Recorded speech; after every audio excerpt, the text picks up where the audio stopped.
Alrighty, welcome into Jets Nation Radio episode 11 there, folks. I'm your host, Angus Hout, wearing my proper uniform now. To my left, Darnell Duff, voice of the Dolphin Kings. How you doing? You know what, it's kind of funny, I was like, because I know my first episode was last week, and I was wondering, where's the Jets jersey? There's the Jets jersey. I gotta get a Jets jersey, guys. I don't even have any jerseys. You have no jerseys? I have 0 jerseys. Wow. I've got like 18 sitting in my closet. Oh. Yeah. I have dreams of having 18. I gotta make it a reality. In the next little while, whenever I can muster it, I'll get a Jets jersey so I can really feel a part of the crew. There you go. I feel like I'm a little left out right now. Yeah, well, maybe we're going to have Jets Nation gear for sale right away here. Ooh, rumors. I'm not baby. going to say too much, but there will be Nation gear sooner rather than later there, folks. So. Now we're talking. That's business. That's business right there.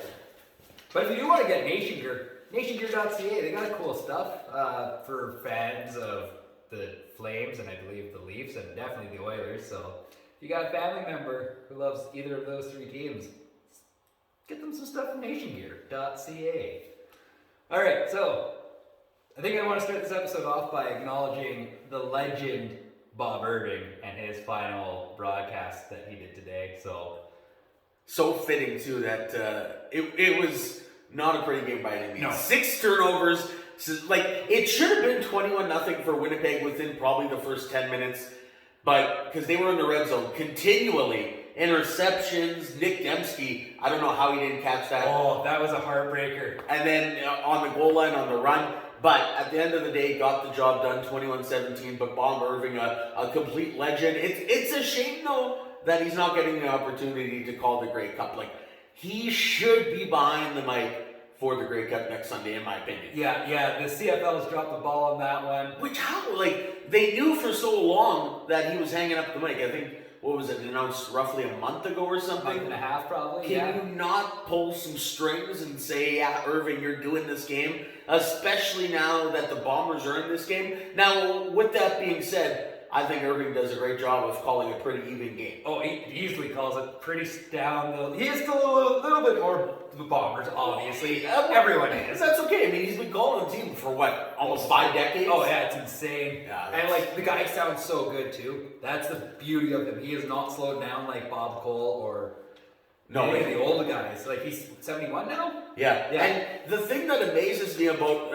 2 of the sports that amaze me the most are baseball play-by-play guys and football play-by-play guys. Because baseball, the game sometimes is upwards of 3.5 hours. So much dead air, nothing is going on. You have to fill the space. I think that's amazing if you can do it at an elite level. Football, you have one play. Sometimes you have 30 seconds before the next play. You have to find a fill. And now, that comes with the color and the play-by-play, meshing well together. But I think those are the 2 of the top broadcaster leagues that impressed me the most. I mean, you have hockey, it's back and forth for 60 minutes every single game, sometimes in overtime. But gonna be sad next year not listening to Bob Irving. Like, it's gonna be really tough to find a replacement. It really is. And like this is the first season I've ever listened to Bob Irving. Like, I grew up in and around Edmonton, so I had old Morley Scott. Still good, just not Bob Irving good. Like, I realized like how lucky Winnipeg is, and even board hopping at the station, I'm happy to be there every single day. I'm not thinking, wow, this guy is the worst person to listen to. I'm happy most Friday, Saturday nights. Yeah, genuinely a smile on your face when you're listening to Bob Irving, and you saw that. You couldn't see him obviously calling the game today, but you could just feel the passion in his voice, the excitement.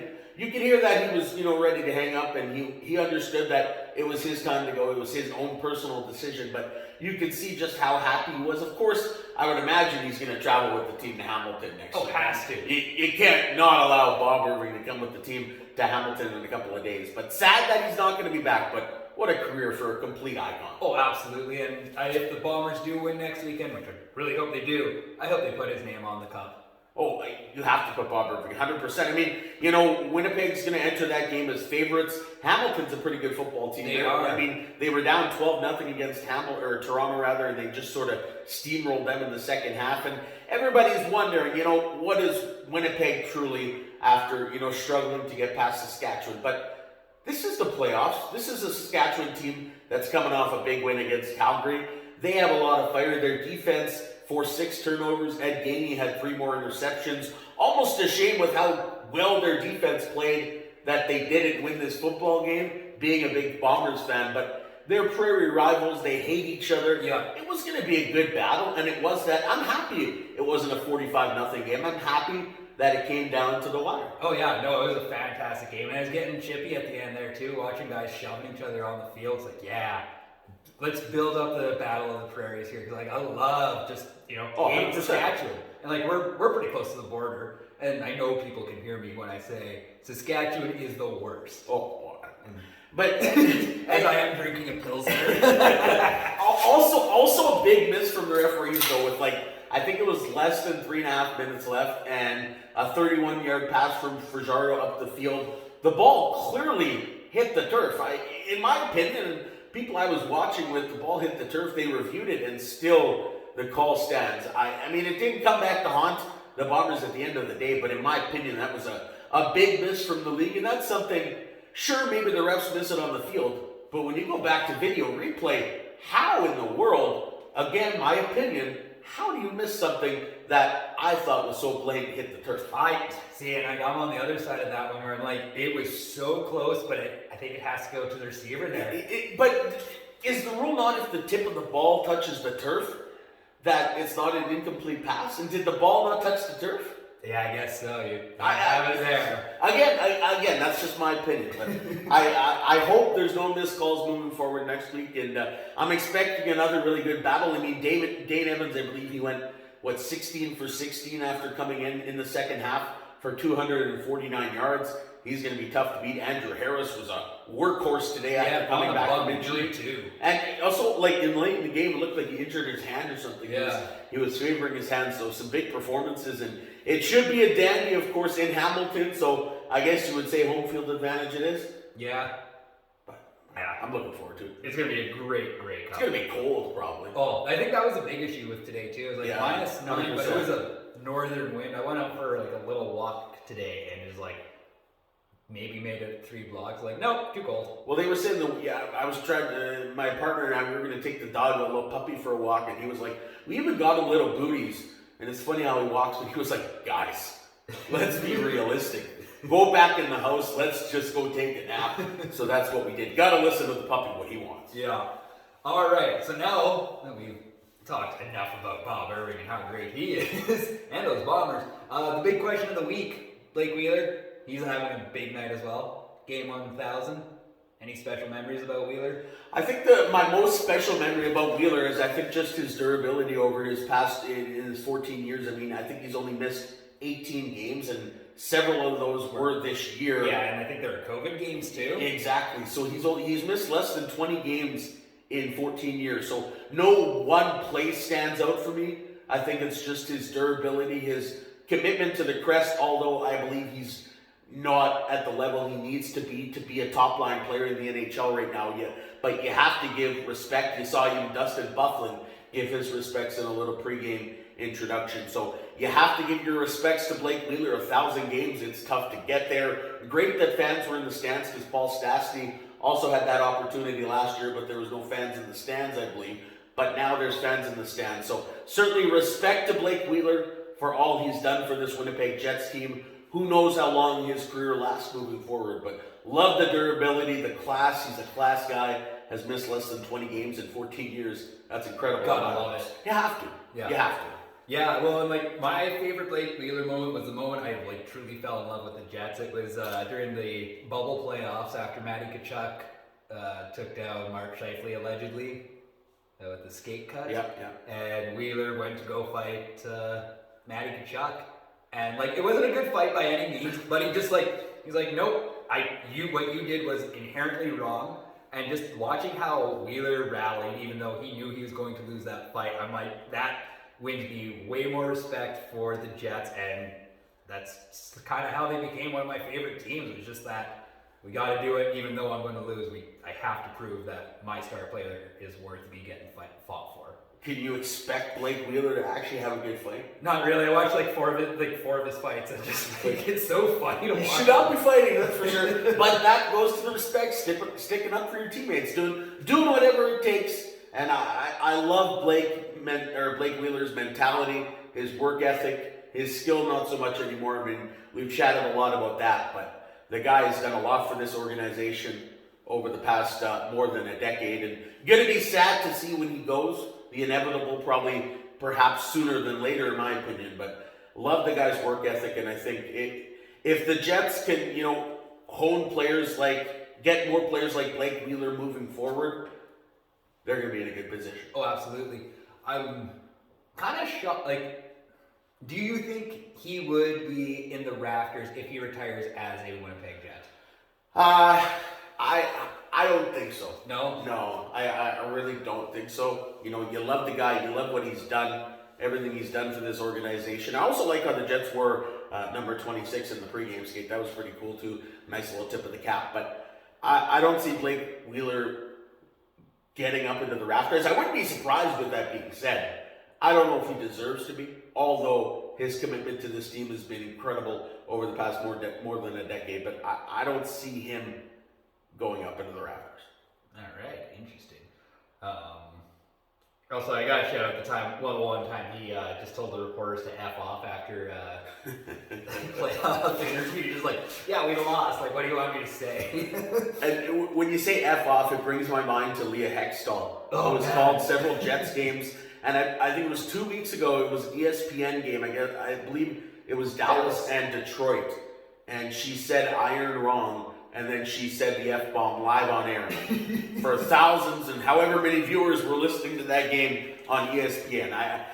It's gone viral, of course, whenever you say the F word on the radio. So anytime anyone ever says that now, I go back to the Hextall and that little bit of a blip from her. Major blip, because that's just something you can't do. First day of radio school is like, you do not drop an F-bomb on the radio. It's plain and simple, and for a professional that's been in this gig for so long, that makes it that much more surprising. I know we expect ourselves, we expect excellence. It's not going to happen. Sometimes we're going to mess up words, but you can't swear. No. I mean, as I swore 2 times last week on this podcast. No. No. This is YouTube and podcast. This isn't the Hextall's on ESPN. Yeah. Can't do it. Okay.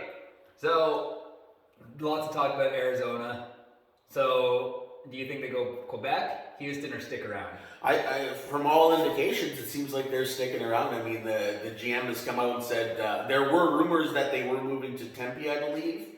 A couple of other places, as you mentioned there as well. But it seems that they're staying in Arizona, or where they are right now. Which, I mean, how can Gary Bettman let this continue on?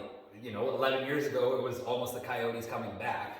Also, at that time, how long does Gary Bettman stay around? I mean, a lot of people are asking for his resignation after what's happened with the Blackhawks scandal and all that sorts of thing. But yeah, I don't know how can financially Arizona stay where they are. They have no fans, they have no commitment. You have your dedicated season ticket holders, but other than that, if it's an Arizona game against one of the other lower teams in the league, you're only going to have a few thousand fans in the stands, which is, in the NHL, that can't happen.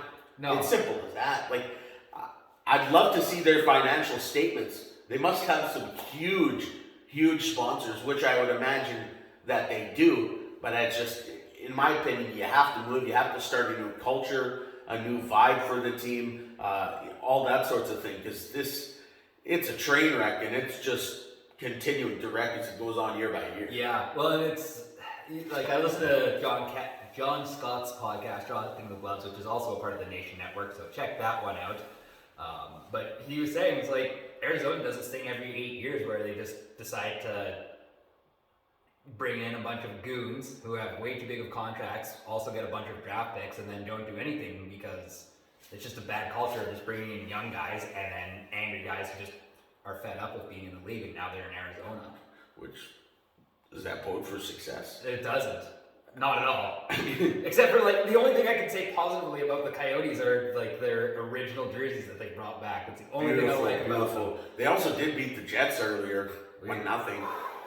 Have to bring up that, man. Oh man, how do you lose one? It felt like Effort was terrible, dude. I think they were good for the first 20 shots, which they managed to complete, I think, within the first 15 minutes of the game. And then after that point, they're like, we're not going to beat this goalie who didn't even have a photo on NHL.com and still doesn't, I believe. And I just, that sucked. But I think after a certain point, they just knew this guy was on his game and they were not going to put one past him. And they just stopped trying. But they still managed 47 shots. And like Connor Hellebuck, 14 out of 15, like you can't blame the guy. It's still a .933. Yeah, change up lines. I think that where it comes with Paul Maurice. But at the same time, as I talk about Maurice, at the end of the day, it's up to the players to get the job done because they're the ones on the ice. Of course, the blame and shame goes on Paul Maurice. Perhaps he could have changed up the lines or a scheme or a game plan or whatever it is. But at the end of the day, the Jets offensively, they've scored only 68 goals this season. But actually, that's one of the best in the league. Yeah, well, there's only, of the teams above 500, there's only 3 teams that have fewer. Really? Than the Jets. Oh, you got me on that. Of teams with above 500 records, only 3 teams have fewer than the Jets. The Florida Panthers, who are first in the league, 17 wins comparably, had 93 goals, so 25 more. So offense has been a problem throughout the season, and they need to find a way to put the puck in the back of the net more consistently, in my opinion. Yeah, absolutely. I mean, like, maybe it was just a November slump and with everyone growing mustaches because it seemed like since Friday night they just figured out how to play. I know they stopped playing after the third goal 10 minutes into that game against New Jersey, but when they got it going again. I hate to form like good. But it's like they woke up and it's like even the first period that I watched of the Leafs, they woke up and maybe just they shaved their mustaches and life is good. Something. I mean, you put up 8 goals in a game, you go up 3-0, you go down 4-3, which is terrible. But then you score 5 straight goals to win that game 8-4. So at the end of the day, maybe not the prettiest of games, but offensively, you get the job done in that particular game. And yeah, you have to love it. You would hope and, pray that the Jets can continue to, start trying to run on all cylinders offensively and see what they can do moving forward. I think with that win, I know me and you were sort of joking that that probably gives Paul Maurice maybe one more month at least to show what he can do. So yeah, well, like we were talking about that Friday night and just like after that fourth goal, like, all right, like countdown's on, Paul Maurice is out. I was making memes for the Instagram page there. I was like, yeah, we're gonna crush it. Paul Maurice is gone and 5 goals. Gives him another chance. Yeah. Thanks, Paul Maurice. Just continually saving your job. I don't know how that guy does it. Doing just enough to save his job. Yeah. His job should be saved. He should be gone. But in the Jets' opinion, I guess doing just enough to save that job. Well, it's the same thing when they made the third round a few years ago. It's like that was the only reason Paul Maurice still had a job. Yeah. And then because they made it to the playoffs by sheer chance in 2020, that's the only reason he has a job. Just like all of these little reasons just keep extending him. How impressive is making the playoffs, though? 16 teams make it. How impressive is that? That's half your team. That's half your league. And there's a lot of teams in this league that are horrid. Yeah. Well, even like that, going back to that year that they made the playoffs because of the pandemic, they still had 12 games left, but it was just like they were running on fumes at that point. So either they're going to go on a super run and actually go to the finals, or they're just going to shut it down on game 81. Yeah, I don't think making the playoffs is a huge accomplishment. Sure it is.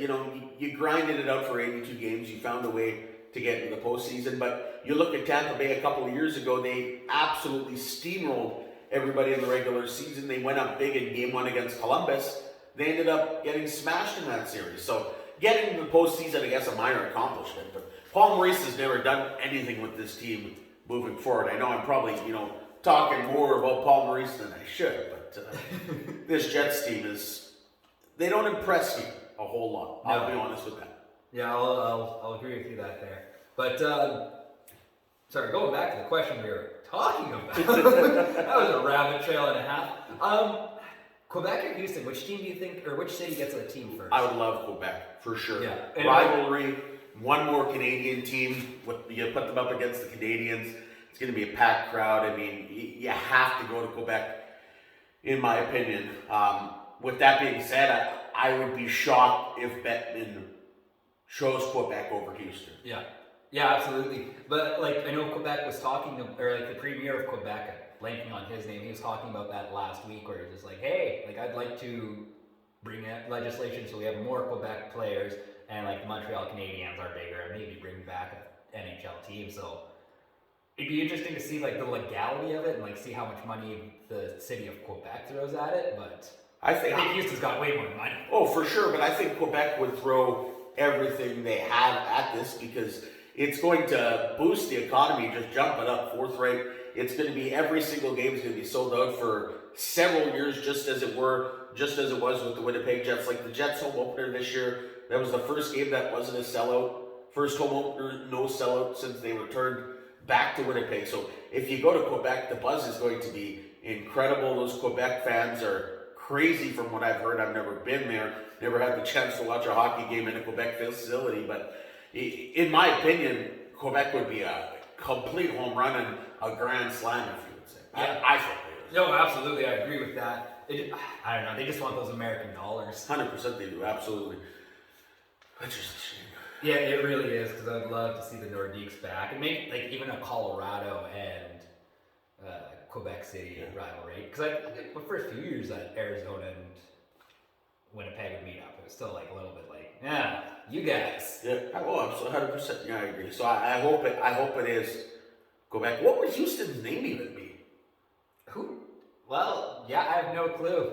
Because I know like they were excited about being the Oilers, but no, but you can't unless we're gonna have like a Saskatchewan Rough Riders and a Ottawa Rough Riders situation. That'd be silly.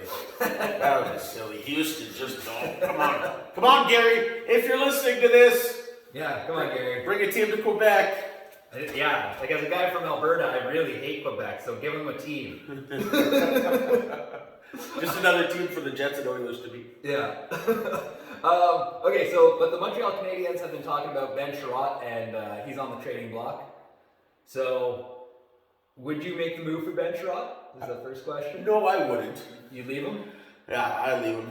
I don't think the positiveness he would bring to this team is enough to chase after him. Okay. Yeah. So I'm on the not Ben Chiarot side. Yeah, sure, he's gonna, add some positivity. He's a veteran presence. He has that experience, but I just don't believe with how the Jets are made up, they don't, in my opinion, chase after Chiarot. I'm not a GM though, so far from. Yeah, one day maybe. Maybe that would be cool. That'd be dope. I'd take that job. You know what? I'd honestly go for the push. They want a first rounder for it, and I would be willing to, I don't know, maybe throw 2 firsts at Montreal and just hey, we got a shiny Blake Wheeler. Is that not a lot for Ben Chiarot? Yeah, 2 firsts and Blake Wheeler? But then you talk about maybe exchanging the Shea Weber contract as well. Just in case maybe he comes back for one last stint. Yeah, you need some, because that's. Yeah. I'm not talking a 1-for-3 trade. Yeah, that's way too much. For sure. You obviously got to make the money work, but you have to also. I don't know. Again, going back to Blake Wheeler, as he's playing his 1,000th game as we speak, that's a steep contract. It is, and he's on the decline. Yeah, we've shown that. And 18 points, 0 goals. Yeah, he's getting paid way too much for where he should be playing. Yeah. He shouldn't be playing where he is, but he's making way too much money for where he should. He doesn't have a goal still, as you mentioned, looking for first. I mean, he's not the player he once was. I know a lot of people are hard on him, and I guess rightfully so, because there's an expectation from Blake Wheeler that you expect him to produce offensively. You do. Everyone expects Blake Wheeler, and he's not getting the job done. Yeah, when you're making $8 million plus on your contract, you earned the money because he played really well going into that contract year, but it's I always find that's why I always find it funny with contracts. Players will light it up, and then they'll get a juicy chunk of change. They'll have maybe 1 or 2 good years, and then just steep decline. Or even the next year they'll have a decline after having that that light up here. I don't know if that's just a coincidence or what it is. Yeah, like the Mark Sherman Calgary. He awful year last year. This year, just stupid good. Yeah, it's unbelievable. Calgary, what an unreal Where did year. Calgary come from? What? I had all my picks down. Like I got my stuff written down. I'm like, yeah, Calgary. They're gonna finish like 5th in the Pacific. One of the top teams in the NHL. It's ridiculous. My good buddy's a big Flames fan, Isaac Wehack. Shout out to Isaac, former CKDM employee now in Saskatoon doing his thing. But he thought this was going to be a disastrous year. He was ready to write it off. And now he texts me constantly. He's chirping me. Whoa. Yeah, he goes from, conceding defeat, saying my team is going to be garbage, to now chirping me all in a matter of a couple of months. So thanks, Flames fans, or thanks, Flames rather. Now we're going to hear it from Isaac because of you. Oh, yeah. I could take it though. At the end of the day, to have a Canadian team that is doing so well, I think that is awesome. So the fact that there's 3 teams, like you look at the Oilers, Leafs, and Flames, unbelievably good. The Jets are making a playoff push. Yeah. I'm blanking on the other. Ottawa just beat Calgary. Okay, but Colorado. Ottawa's not there. Yeah. But you have 4 Canadian teams that are in a strong push. Well, okay, so, but the funny thing is, though, like, Ottawa's only won 5 games this year. Yeah. And Elliot Friedman was talking about it on 32 Thoughts of, like, what do you do with Ottawa? Ownership is a mess. Just, like, it's a garbage team. Yeah. And it's like, why does the NHL not go into a confidence vote and just be like, well, just buy the Ottawa Senators until someone who is reasonable can buy this team? Eugene Melnick is a trash owner. Yeah, he's got a burner account on Twitter. Jack Maxwell, you have to follow that account if you're looking for some good hockey content. And it's just like, and he just runs his mouth about players, former players, GMs, coaches, the whole 9 yards. It's like, yeah, Ottawa Senators are awful. Vancouver, what the hell's happening out there? I'm shocked. Honestly, I'm really, really surprised. There was some, I don't know if elite expectations, but their expectations of this team is going to make a decent run. And I mean, sure, maybe they're going to turn out to be like the St. Louis Blues of a couple of years ago, but this team is a disaster right now. And I like Pierre Dorian. Well, I shouldn't say I like Pierre Dorian with the Ottawa Senators. He said at the start of the year, I believe it was, that the rebuild is now over in Ottawa. And now he's changed that and said, I should have said the core players are in place. There we go. So Pierre, going back on your words, the rebuild is far from over in Ottawa, buddy. That is for sure. You might have a stud, though, from the Brandon Wheat Kings and Ridley Gregg coming up. I remember in the preseason, he had a sick goal against the Jets. And then he actually got tossed from that game, too. I think he cross-checked a Jet in the face. So had a dandy of a goal and then an extremely dirty play. Now he's playing back with the Wheat Kings. So Ottawa, has some great talent, led by Stützle, Shane Pinto as well, Greg in the future. But the rebuild is far from over. Their goaltending situation is... Yeah, it seems like they have like 9 goalies, so they're rotating in and out. Matt Murray was put on, like, waivers? What is going on? Yeah, it's like, that's a whole situation. What a disaster. Yeah. What a time to be a little fan in Ottawa. I tell you, something else. Okay, so Colt Perfetti invited to the World Junior Championship tryouts. So where do you think he ends up playing? Like, he obviously makes a team. He's played 30 AHL games. Yeah. He's a stud. I assume top line? Top line guy. I mean, the guy's playing with pros now, as you mentioned, the Manitoba Moose of the American Hockey League. He has 6 goals and 9 assists for 15 points in 16 games. So he's averaging nearly a point per game. At the World Juniors last year, he had 2 points. So he's going to be a top line guy this year. He's a future Jet, and he's going to need to be a dominating force for a Team Canada roster that left out some big notables. That's how good this Team Canada roster should be this year. Insane. And they were worried because like the OHL was basically done last year because of the pandemic. But they're just looking at those names, they're like, oh, buddy. Yeah, it's going to be ridiculous. Yeah, this team is certainly, like, I know they were talking the last couple of years. Last year was one of the best teams that they've iced, and what ended up happening against the Americans, I still have nightmares, and that's pretty unfortunate performance. But this is a top elite team this year, and Cole Perfetti, I think, is going to have a breakout season. I mean, he's playing with adults right now professionally in the American Hockey League with the Moose, and he's tearing it up with nearly a point per game. So Big things are on the way for Perfetti. He's a top-line guy. Perhaps he's even the captain. Of course, it's a team that includes Connor Bedard, playing with the Regina Pats right now. But Perfetti is going to make a big difference, and really looking forward to, in the future, seeing him in a Jets jersey. Oh, it's going to be... Because it's going to happen. It's going to happen, and he's going to be a star. Yeah, he really is. So,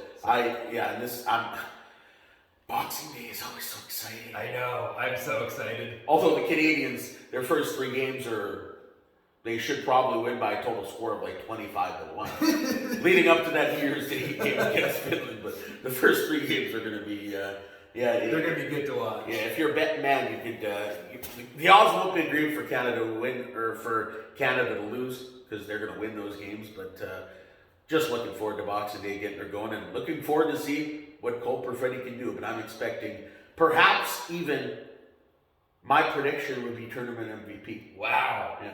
I was just thinking like top line gets an A. I can see. And just like putting up stupid amount of points, but like not enough for MVP. But I love that. I can see MVP, and that's that's my prediction, and I'm sticking to it. And I hope I don't just make a fool of myself. I guess we'll find out. Bold prediction, love it. And if we could find that bet, hopefully that pays out a pretty penny. Oof, that'd be juicy. Okay, this is a weird one, but the KHL played a game in Dubai last week on Thursday. Should the NHL dip its toes into like starting some preseason games in Mexico? You know what? I think, why not? It's an opportunity to grow the league. Yeah. They're trying to, the NFL is doing games overseas in London a bunch. The NHL is doing some games overseas as well. But they're going to primarily like cold countries. They're going to Finland. They're going to Spain. And Germany is starting to become a powerhouse because of Leon and Strudel. Yeah. Yeah. But why not? Mexico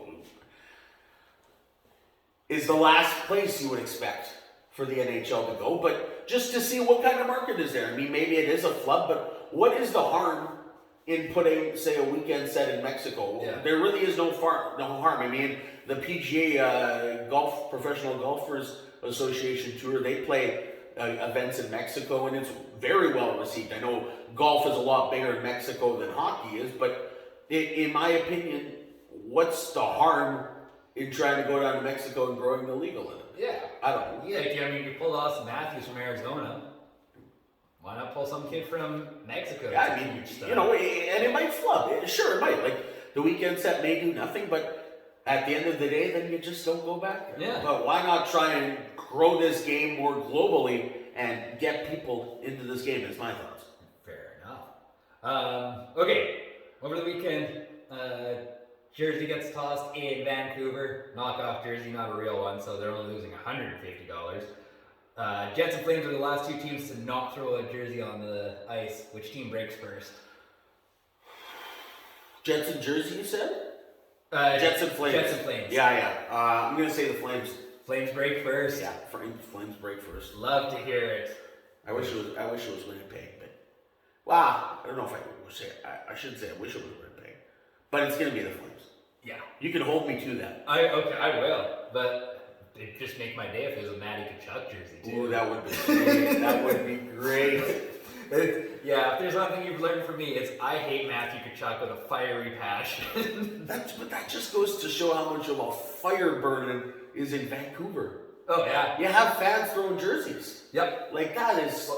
I've been to 2 games, both of them Oilers games, and I was sitting 2 rows behind the guy who tossed the first Oilers jersey on the ice against St. Louis in December of 2013. And Buddy's just running his mouth all night. David Perron was just a trap. David Perron pissed me off as an Oiler. I'm sorry we're going back to my days as an Oiler fan. But the worst. And this guy finally, fuck it! Runs down the stairs at Rexall Place and chucks his jersey. Goes and leaves. That's it. That's all. I was just like, damn. Cool. And That's kind of a legend. It was. And like my dad and I were at that game too. And like it was a Christmas gift for him. I'm like, this sucks. I'm so sorry.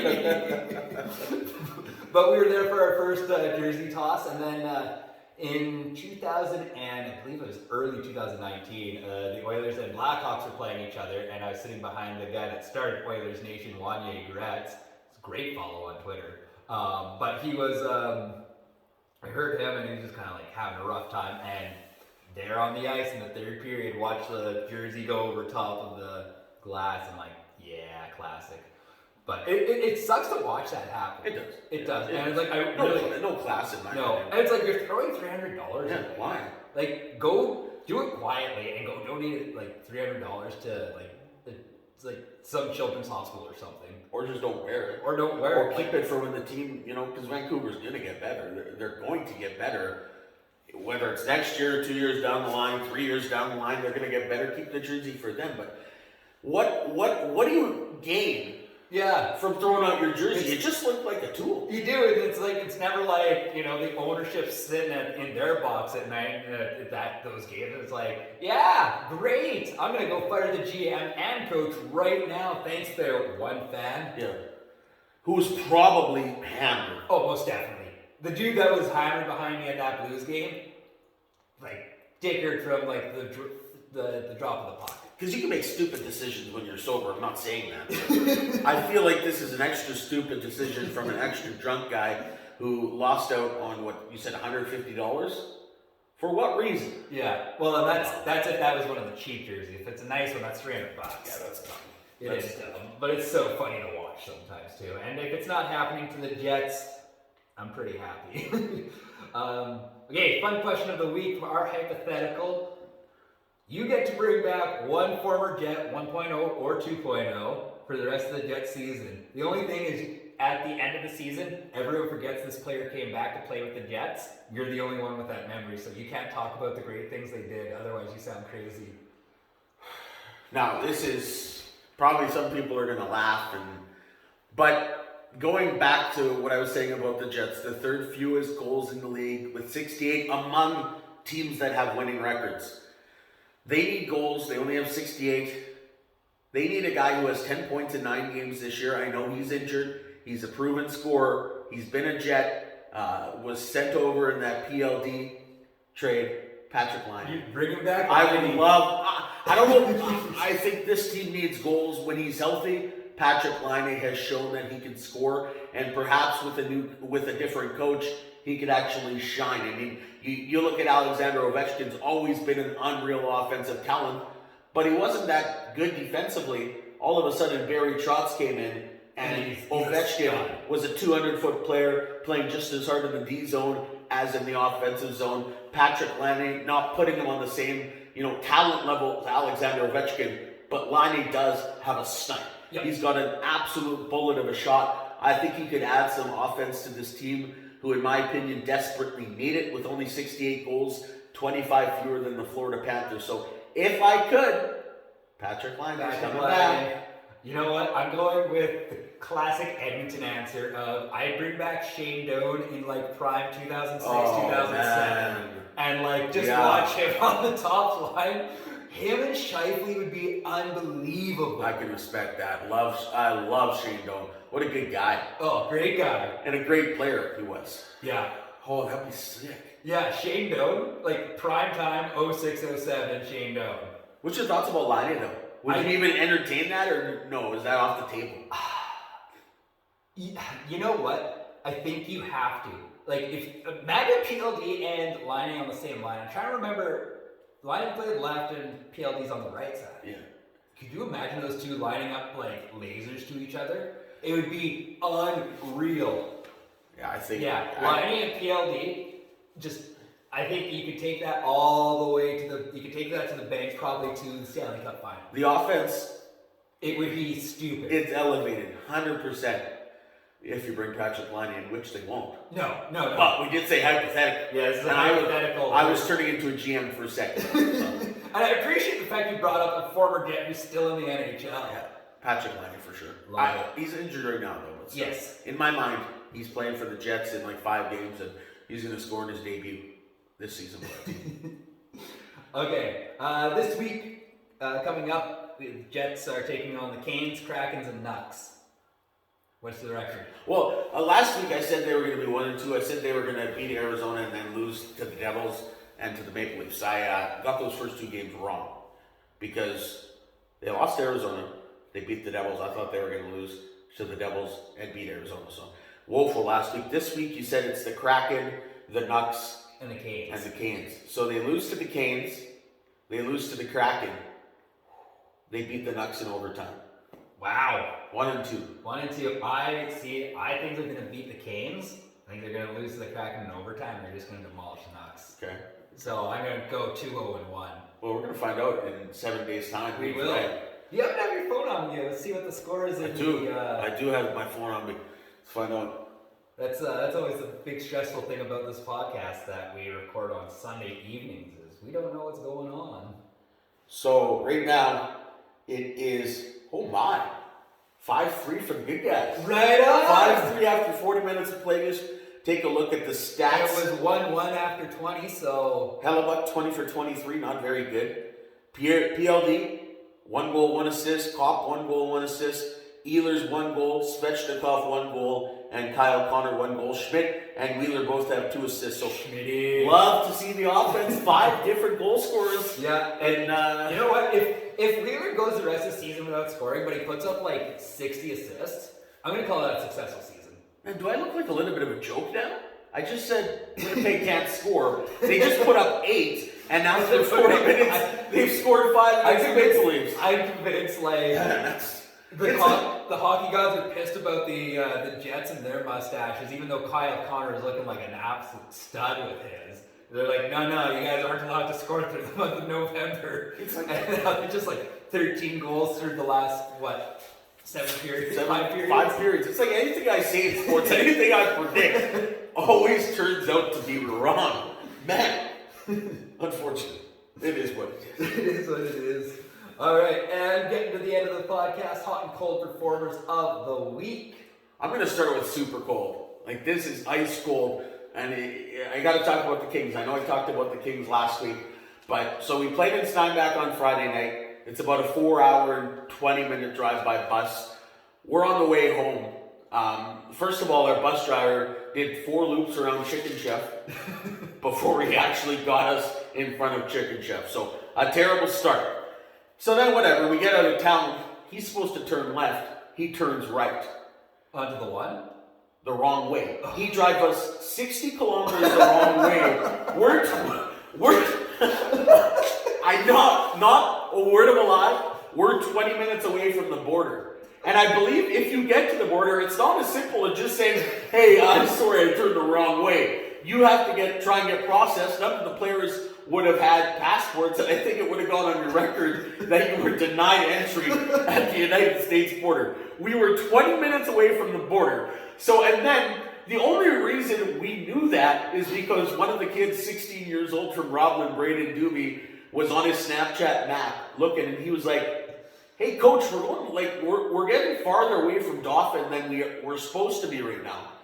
And then we realized, we're going the wrong way. So then on the single lane highway, he tries to turn the bus around, and he's nearly in the ditch frontwards, in the ditch back. There's like 20 cars piled up trying to come this way, heading for the border, and this guy is just making a mockery of it. People are giving us the finger. You can just, it's honking like, bus drivers, I know they put in long days, for sure, I understand that, but at the end of the day, you have GPS, your one true mission is to get us home safe, and I respect bus drivers so greatly for what they do. Yep. Absolutely incredible, but that was awful. And he added, so instead of getting home at 2, we got home at 3:30. Jeez. And the team had to play the next day, so that just screws up with that. So that's why the Kings are a little sluggish there. A little sluggish, getting out to a 3-0 deficit. Almost came back, pretty entertaining game, but so that was not even just cold, that was ice. That was minus 35. So big miss by Mr. Wayne with Compass Coach, but it is what it is, but that's my goal. It would have been hilarious to look you guys up on the news and be like, we got a bunch of MJHL kids stuck in the U.S. without anything. What a disaster that. 20 minutes from the border. How do you not realize realize. Like, I'm sure there's signs. I'm like 90% sure there's signs like you're getting close to the border. And then he was asking the coach, like he was asking Doug Headley, so where do I turn around? That's your job. And like we're not paying attention of what direction we're going. We're chatting about the game or having a post game meal or whatever. We're not worried about where we're going because that's your job. So it was a shame. It sucked. An hour added onto your trip by going 60 kilometers the wrong way. I hope nobody else has to go through that. Yeah. Disaster. My cold performer of the week. I had a couple written down, and then the Toronto Maple Leafs fans decided to do something dumb, and they become the cold performers of the week. They were chanting "Go Leafs, Go" during the land acknowledgements of the Winnipeg Jets game. Think whatever you will about the land acknowledgements, but shut up during them. Yeah. My goodness. Pay your respects. Yeah, like I would go physically fight every single Leafs fan in MTS or Canada Life Place tonight, and I know that's probably like half the building, so it's a long night. And even if you were a Jets fan chanting "Go Jets, Go" during that, yeah, you've lost all my respect as well. That's a cold performer. Yeah, you just simply don't do it. Yeah, it's just a complete lack of respect, and honestly, pretty embarrassing. Oh, that's huge. That's embarrassing.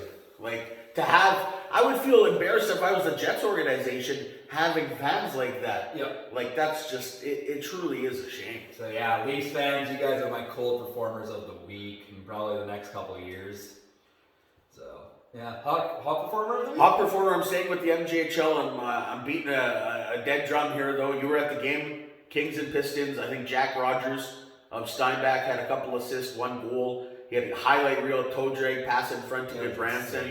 So Rogers, if you're listening to this, wonderful game. He's committed to play Division I hockey at St. Cloud State. They're in a division with the North Dakota Fighting Hawks, who former King Reese Gaber plays at. So Rogers and a home sweep for the Pistons gets my hot performer of the week. Love to hear that. Gotta love the MPHL just producing great talent. It's awesome. It's so much fun. That was the first game I went to all season. I had a blast. It's fast. And next week, you're coming in as Rory. I was living a childhood dream of being a mascot at a hockey game. It's not NHL, but you gotta start somewhere. I need you to fire it up too, because the energy in that arena is dead. It was dead, and I was just like, I'm the only guy standing, hooting and hollering the entire night. So we need you running up, down aisles, doing backflips, cartwheels. Oh, you're not getting backflips out of me. I might walk on one of the rails there. Hey, that's 100 times more than we have right now, so I'll take it. So, yeah, living the dream. If you're here in Dauphin and you're listening, show up to the Dauphin Kings game. Get a photo with Rory on Saturday night. He'll have a great time. But my hockey performer of the week is actually going to a high school football team down in California. It's the high school team for School of the Deaf in LA. They went 12-1 on their football season, and they couldn't hear a single play because, well, they're deaf.